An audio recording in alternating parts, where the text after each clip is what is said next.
build out of necessity and, with no real plan to, in the beginning, to have a team at the level we're at. But we're having fun with it.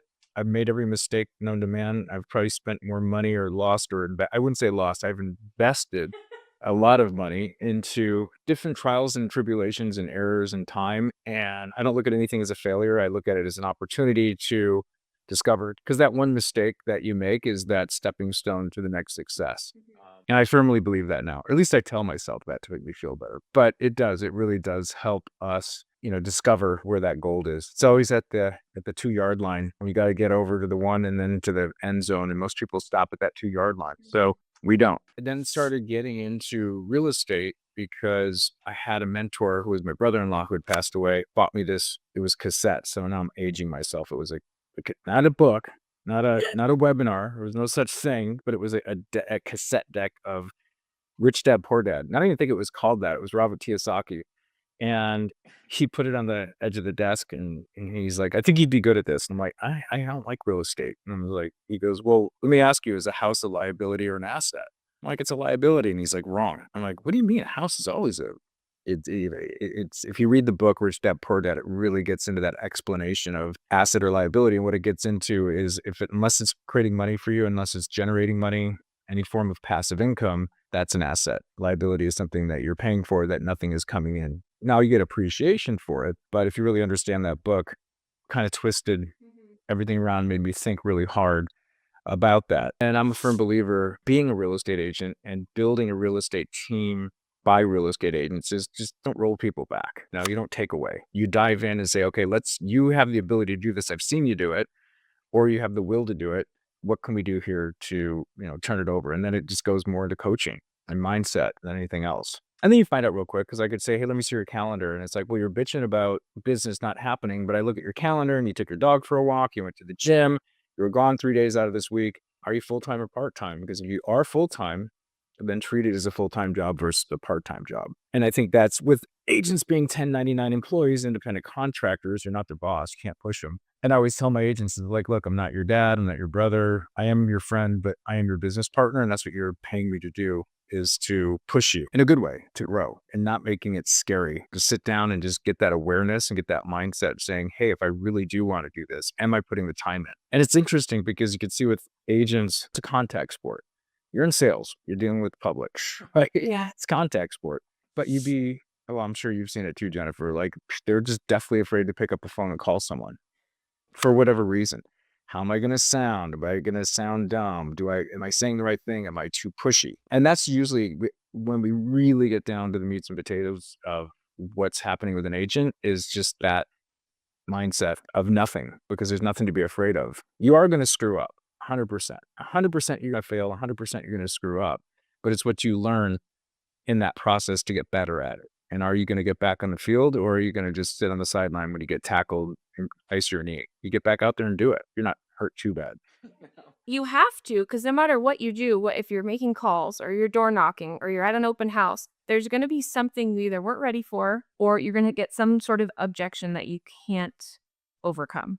And you have to just move on to the next one. You can't get your feelings hurt or anything like that. No. And honestly, it is all that mindset. It's like really seriously, like as I'm getting into, making agents better at what they do. What is it? What do they say? The master appears in the teacher, or what is it? When someone's ready, the master appears, whatever. When the student's ready, the master appears, right? So a lot of them aren't ready for it. And a lot of them really don't even want to do real estate. They just think it's just like this cool job that they saw on TV and it looks so easy and all that whole 9 yards. So when they really find out what it is a great job and it is awesome. Because the thing is, and when I see other teams do, and there's all different structures and forms of different types of team. You have the team leader, that it's all about the team leader. Kiss the ring, you're on my team, and you can go brag that I'm on this team for a minute. And then what happens is, if the agent does have the chops and they do make it and they start doing well for themselves, the first thing they do is they go off on their own, because there was no value proposition for being on that team, except for they grew using and leveraging the name of that team lead, but then they just move on because there's no substance there. There's nothing else to grow. You have to have a model where it's limitless. And I don't think a lot of people have limitless mindsets. And when I tell people you can make $1 million a year, their face just goes, And I'm like, but you can. I've done it. And if I could do it, anybody can do it. And it's just really, but giving them the structure to do it. So, all depending on how you set your team up, you set it up in a sense so that everybody can always continually make money.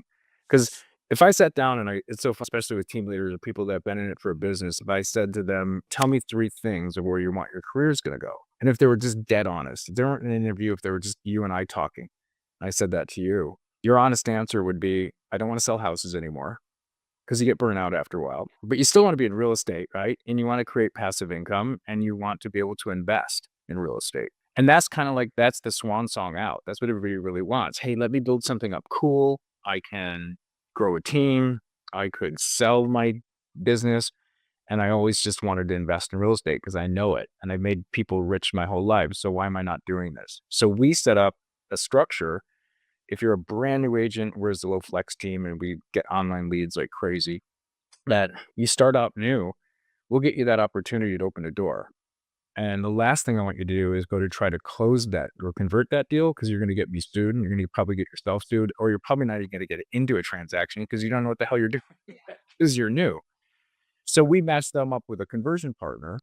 So the people that have been in the business that won't go answer every Zillow call or go open the door or keep their ALM scores up, they basically work with a conversion partner that will help them and teach them on 8 deals to get their deal closed. So now they got an opportunity, which they never would have got, which is a lead. They have a conversion partner to help them close it. They have a learning process that they're going to learn from this person in 8 deals. And then they get to graduate. And depending on their GCI, they're at a certain tier. And that tier could be 60-40 all the way up to 90-10, depending on their gross commission level. And then they have the ability to now go teach an agent, not being a mentor, not doing this typical stuff that you see at most agencies. You're a conversion partner. You don't teach them on how to do an open house or anything. You just help them close a deal. And you get paid 40% of their income from that. So now you can graduate to that. So now you got another pillar of income. And while you built yours up, so now you got this extra money. What do you do with the extra money? I hope you don't go buy a car, do all the silly things that most people do, buy whatever, the things you do when you nutty. But so what we did is we built a fund that the agents will in the future have the ability to invest together. So they don't have to come up with that money or borrow it at, at an expensive rate, and pool the money together, go find an opportunity and get a 20% return. So if you throw $100,000 into it, you're going to get a 25% return every quarter. So you're doubling your money every year.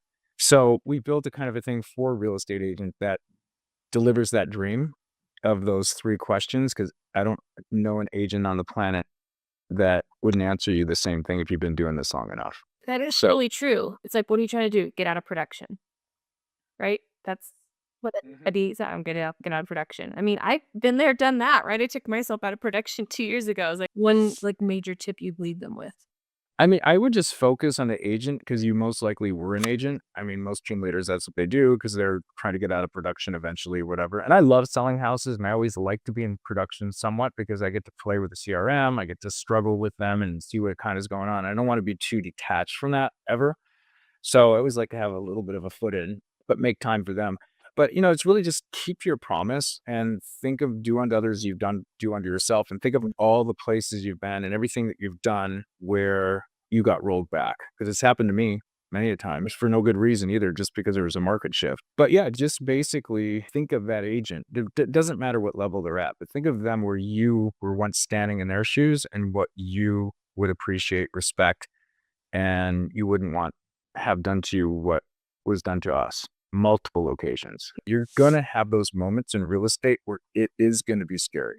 But just you got to jump out of the plane without a parachute because you're never going to jump out of the plane. Because if you go so fully prepared on it, it's good to be prepared, but you just got to have that faith that that chute's going to open.